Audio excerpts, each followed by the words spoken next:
E aí, pessoal, hoje a gente vai falar um pouquinho sobre Novos Mutantes, e por que que eu gostei tanto dele, e por que que eu acho ele um filme diferencial dentro dos filmes que a Century Fox lançou, e esses filmes de herói no geral, contando com os da Marvel, né, e DC, todos, um contexto geral de todos. Vamos tentar entender um pouquinho por que que ele é tão odiado, e pelo menos dentro do meu ciclo de amigos, todos não gostaram, né, e as próprias bilheterias mostram isso, e por que que eu gostei tanto, e por que que eu acho que ele é um pouco diferenciado.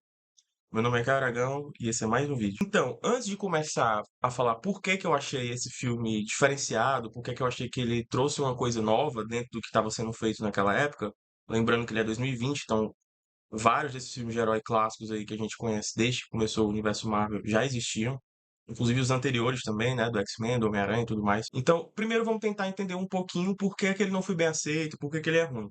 Eu acho que a gente pode usar o mesmo. Esses mesmos conceitos a gente pode aplicar em dois filmes do X-Men: A Fênix Negra e Novos Mutantes. Então, Novos Mutantes, assim, ele foi elaborado em 2020, não, em 2015, perdão, pelo diretor, acho que tem até aqui o nome dele, o Josh Boone, e ele recebeu carta verde, e aí em 2016 começou aquela escolha de atores e tudo mais, por aí vai. Deixa eu só ajeitar aqui um pouquinho. Então, enfim, 2018 entra nesse processo de produção, só que ele não vai indo muito bem. Ele coincidiu com o início do processo de compra da Disney, né, para comprar a 20th Century Fox. Começou nesse processo, então ninguém sabia o que aconteceria. O recurso que foi entregue ao filme, o orçamento foi diminuindo. Então, eles elaboraram todo um filme com orçamento X. E agora eles têm que fazer um filme com orçamento Y. Então eles tiraram cenas, não finalizaram outras cenas, a cena da luta final. Eles queriam ter chamado a Tempestade, o Professor Xavier com James McAvoy, mas também não deu certo. Enfim, esse filme foi se emboloando nele mesmo, foi se tornando um filme problemático de se filmar. E isso acabou prejudicando muito o próprio roteiro, né, o desenvolvimento e tudo mais, até que em 2020 ele foi lançado meio que do jeito que tava, sem refilmagem, sem nada. Acontece que tem dois problemas. O primeiro problema é que a gente estava na pandemia, que começou no começo de 2019, então foi mais ou menos logo no começo da pandemia, esse filme deu super errado já, todos os filmes que estavam em cartaz naquela época deram super errado por causa disso. E o outro motivo é, por que que eu vou assistir um filme se ele não vai valer de nada? Porque tinha sido dito que esse filme ia ser o último capítulo dos X-Men, né? Esse e o Fênix Negra. E depois ia resetar, porque a Disney ia comprar e tudo mais. Então, por que assistir esse filme se ele não vai valer nada? Sabe? E eu acho que isso é aplicável em muitos filmes hoje em dia. O X-Men é um deles, né? Esses dois aí saíram mais ou menos, acho que um foi 2019 ou 2020. Já sabia se dar venda pra Disney, então pra que ver esse filme no cinema? A gente vai ver como é que vai ser o Aquaman, né? Agora que vai sair o Aquaman 2 com um reboot que a DC vai ter. E também em vários outros filmes, por exemplo, Napoleão, que está no cinema agora, uma versão com corte, eles já anunciaram a versão estendida. Então eu mesmo me perguntei, por que eu vou assistir a versão com corte se eu posso assistir a estendida depois? Então, de bilheteria, eu anotei aqui, é, ele teve 49 milhões de dólares. E o orçamento dele foi de entre 67 a 80 milhões de dólares. Isso é um prejuízo muito grande. Mas isso quer dizer que o filme seja ruim? Não, não quer dizer que o filme seja ruim. Tem vários filmes que não tiveram bilheteria e são bons e hoje são considerados clássicos cults, né? Como Clube da Luta e dentre outros, né? Acho que Era Uma Vez no Oeste também não fez sucesso na época. Então, eu acho que é um consenso que as pessoas não gostam desse filme, né? Assim, de verdade, assim. Eu acho que as pessoas enxergaram esse filme como um filme muito problemático, com história fraca, personagens fracos. Mas eu vou dizer porque que eu gostei desse filme agora e vou dizer qual a minha visão sobre essa obra, né? O que é que ela representou para mim. Em primeiro lugar, ela fez uma coisa que os outros filmes não fizeram, que foi fazer eu querer ler o HQ do X-Men, fazer eu querer eu conhecer mais aquele universo. Então eu comprei alguns quadrinhos na época. O primeiro foi esse aqui, ó, que é Os Fabulosos X-Men. Eu adorei a história, ele não é tão fino assim, sabe? Tem uma história bem legal. Acho que o Ciclope, que tá até aqui na capa, ele começa a entender um pouco mais, ele começa a comprar um pouco mais a visão do Magneto, de que realmente os humanos estão enchendo o saco dele e merece ser tratado com mais frieza e com mais severidade. Então é meio que um arco sobre isso, ele é meio considerado um vilão, ele até tá com um design bem diferente, ó. É ele aqui, ó. E eu achei bem estilosa. Essa personagem é a que aparece, né? A Ilana Rasputin, que aparece no filme dos novos X-Men. Eu não consegui achar nenhum dos novos X-Men, porque todas essas HQs eu comprei em sebo. Então essa foi a primeira, eu achei bem legal, mas ela é no meio que de um arco. Ela é entre a 26 e a 21 do Uncanny X-Men. Então, meio que você não sabe muito o que vem antes e nem sabe muito o que acontece depois, né? Eu tentei achar, mas não achei. E as outras que eu comprei foram daquela coleção, dos Surpreendentes X-Men. Então, eu comprei essa aqui, que também é muito legal. A, a equipe era essa aqui, ó, que aparece. É a volta dele, esse personagem estava morto, aí ele meio que volta, coisa de HQ normal, né? Então, eu li essa aqui também, é um pouco maior. E também li essa daqui também, que eu acho que é a continuação, né? É, a continuação. Essa daqui também é dos Surpreendentes X-Men. Não sei se vocês já leram essa HQ, mas essa aqui é a. Tem aquela sala de treinamento do Xavier que tem inteligência, então essa inteligência cria uma vida e vira a vilã. Então ela fica. Ela é a que vai ser tratada aqui, né? Como arco principal. Então eu comprei essas três HQs na época e eu acho que isso já foi o primeiro ponto positivo, porque o filme me. Talvez o filme seja porta de entrada pro material original, então ele fez, acho que o que esperava que se fizesse, que era fazer eu gostar da série e querer conhecer mais. Então foi o que aconteceu. Eu conheci mais, né? Assisti os outros filmes também. E por outro lado, eu tenho uma visão. Vou tentar fazer que esse vídeo não fique longo, né? Apesar de todo vídeo eu falar isso, eu vou realmente querer ser bem sucinto hoje. Mas até porque eu não lembro muito da história. Eu assisti em 2022, no começo do ano. Então não tá muito fresco na minha memória, mas eu fiz um vídeo que eu falava dos 10 melhores filmes que eu assisti em 2022. Tem um link aqui no card.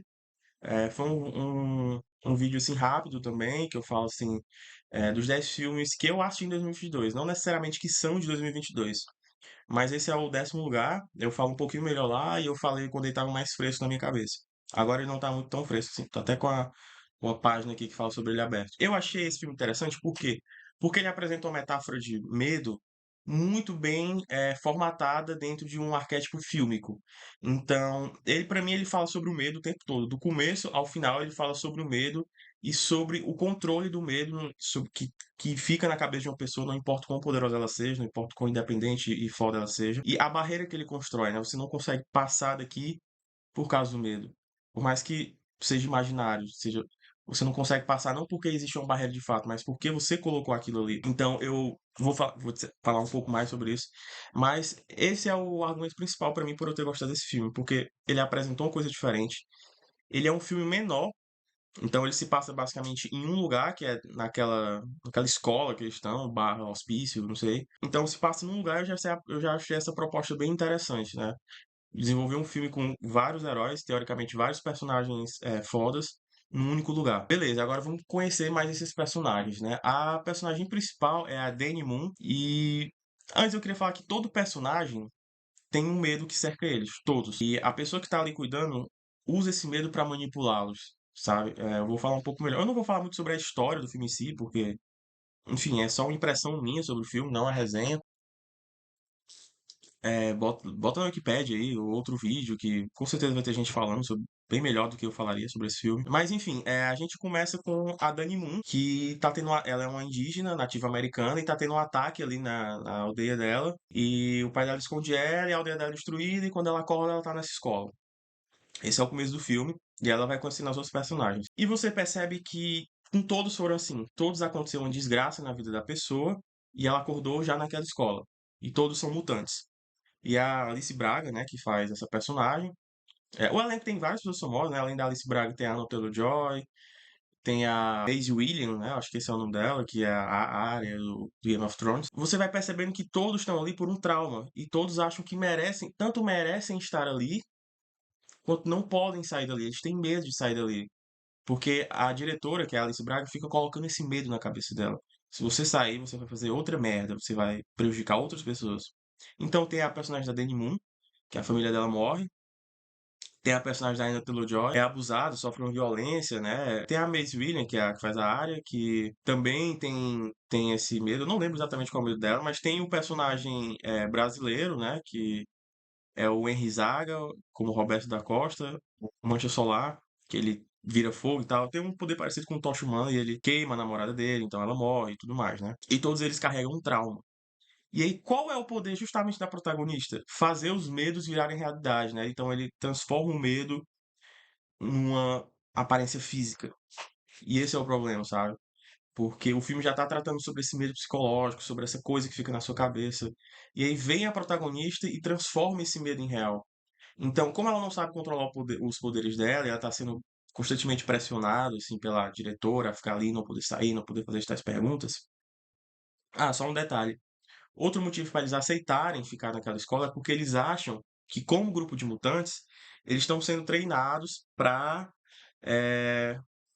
fazerem parte do X-Men. Então eles ficam falando isso, eles acham você do X-Men, né? Então eles ficam ali, eles tentam realmente se empenhar em ser heróis, mas nada dá certo. Até que a Dani Moon passa por uns procedimentos aí e ela começa a desenvolver um relacionamento amoroso com a personagem da Maisie Williams, que é a Rachel Sinclair, a Lupina, nome de mutante dela. E isso também já gera outro medo, assim, porque eles não expõem muito o relacionamento deles para os outros, né? Obviamente, assim, medo de preconceito, enfim. Todos começam a ver o seu medo materializado dentro daquele lugar e eles não podem fugir, porque aquela escola é protegida por um campo de força que a personagem da Alice Braga tem, né? Faz. Eu achei muito interessante, por exemplo, um personagem da Anya Taylor-Joy, que é a Iliana Rasputin, a magia, que é o nome de mutante dela. Ela começa a ver os possíveis abusadores dela. E eles não têm rosto. Ou seja, ela vive constantemente com esse trauma, porque pode ser qualquer pessoa. Ela pode virar a esquina e se deparar com uma pessoa que é, ou foi, o abusador dela, que será. E isso é um medo que é para qualquer um, assim, né? Porque pode ser qualquer um, né? Acho que esse é o maior medo de quem já passou por um trauma, assim. Então, eu acho essa parte uma das mais interessantes. É o do Mahershala Ali ver a namorada dele, que morreu, enfim. E eu acho que cada pessoa representa um medo, assim. Então, o da Dani Moon, o medo dela, o que ela materializou, foi o que matou a tribo dela. Então, as histórias religiosas que contaram pra ela não causaram fé, mas causaram um medo, assim. E que é o que acontece muito com a gente. As pessoas terceirizam muito uma educação através da religião que causam medo e não uma admiração. Então fala assim: ah, por que é que eu tenho que escovar o dente? Ah, porque Deus vai te castigar se você não fizer isso, e por aí vai, né? Então, esse conceito de Deus acaba virando um medo de castigo em vez de um símbolo de amor. E cria uma confusão. Como é que para a cabeça de quem foi educado assim, como é que esse ser é amor, mas ele fica castigando a torta e a direito por uma pessoa não escovar o dente, ou, sei lá, por não tomar banho, qualquer coisa que os pais geralmente falam, né? E é justamente isso, o medo dela foi o medo da própria religião que entrou na cabeça dela, ainda mais com uma pessoa LGBTQIAPN+, né? Que a gente descobre mais pra frente.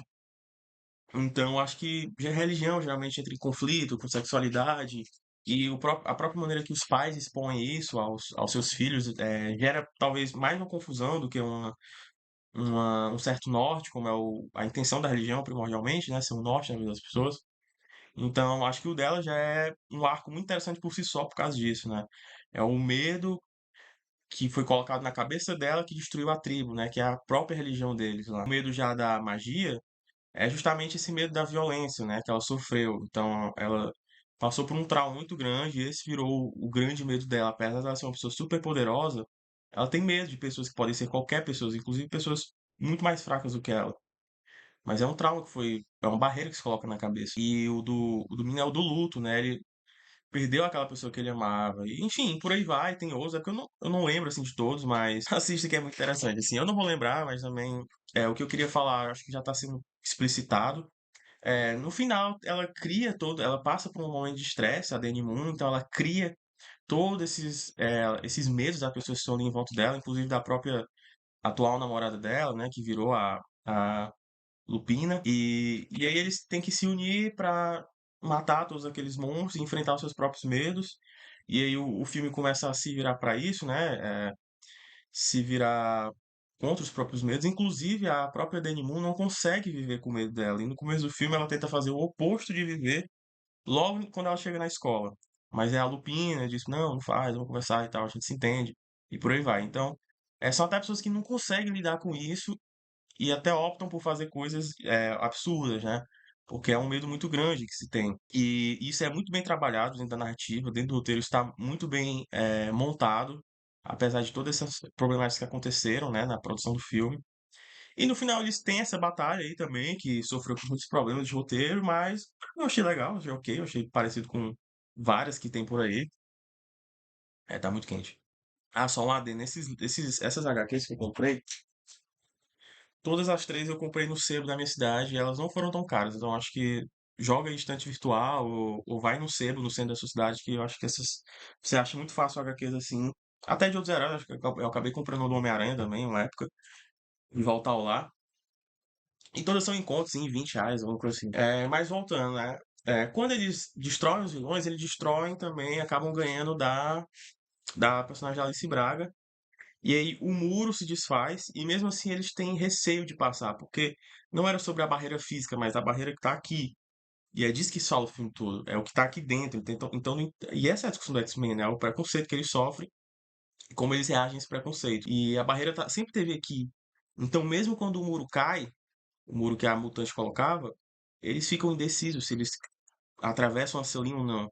Se eles vão fazer mais merda ou não. Mas eles estão juntos, é aquela história toda. E no final tem a última perca de medo, que é a personagem da Dani Moon e da Lupina. Elas se dão a mão em público e se declaram como casal ali. E aí, quando elas fazem isso, acho que elas perdem o último medo, né? O medo que tanta gente tem ainda hoje, e com razão. Passam, né? Elas atravessam, os outros atravessam, e assim o filme acaba.